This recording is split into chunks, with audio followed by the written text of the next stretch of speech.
Tim Walz's riveting speech at the Democratic convention last night showed that the Democrats can always hit a higher gear. And with Stevie Wonder on the stage and in their hearts, the Democrats proved that they are going to keep on climbing.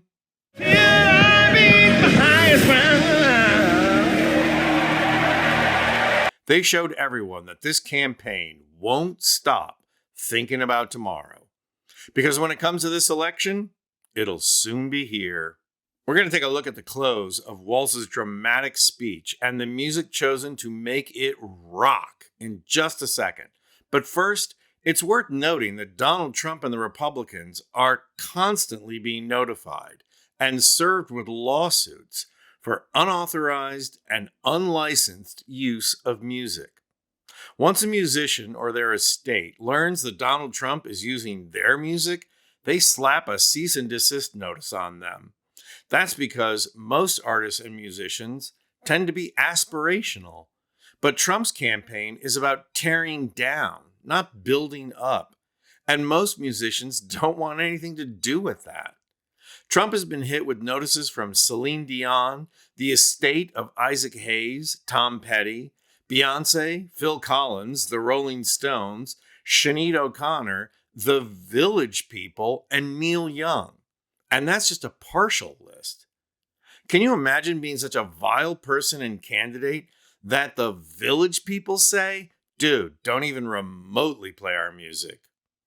And of course, the Trump campaign just uses the music without even asking for permission in the first place. And it's just typical of Trump and Trump's behavior. Break the law because the rules don't apply to him, and make you go through the legal process to make him do the right thing. The arrogance and entitlement never cease. And it couldn't be any more opposite than Harris and Walz.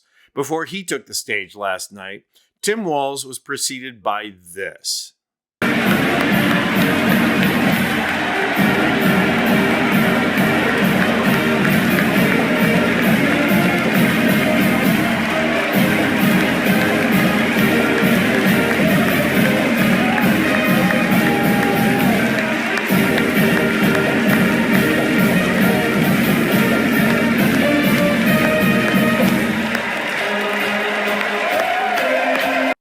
These are former football players who were coached by Walz.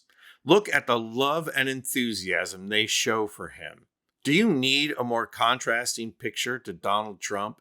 You will never find a group of people like this who worked for Donald Trump that love him so dearly, or went to church with Donald Trump, or had anything to do with Donald Trump, showing this measure of devotion. The man is fundamentally unloved, and with good reason. As a pathological narcissist, he is incapable of love. Tim Walz, on the other hand, is a loving father and husband, a caring teacher, and a governor who not only cares, but rocks. Take a look. That's how we'll build a country where workers come first. Healthcare and housing are human rights. And the government stays the hell out of your bedroom.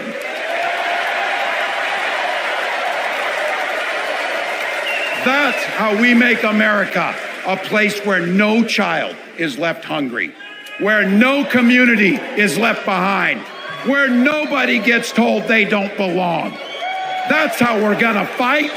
And as the next president of the United States always says, when we fight, when we fight, when we fight, thank you. God bless.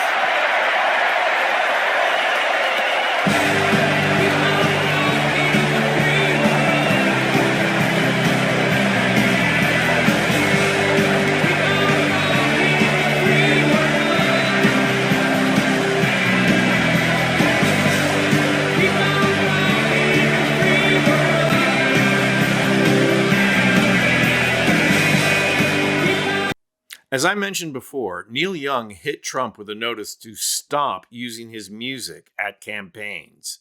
And in general, Neil Young never issues a blanket license to his music. Instead, he's careful about who he lets use his music. And that means when the Democrats asked Neil Young for permission to use Keep On Rockin' in the Free World, permission was granted. So there's your Neil Young endorsement of Harris Walls. And sure, it was getting pretty late at night when the speech ended, but Rust never sleeps. Sorry, Kid Rock, but you swiping music from Leonard Skinner doesn't even come close. And besides, what last night proved is that Leonard Skinner was wrong.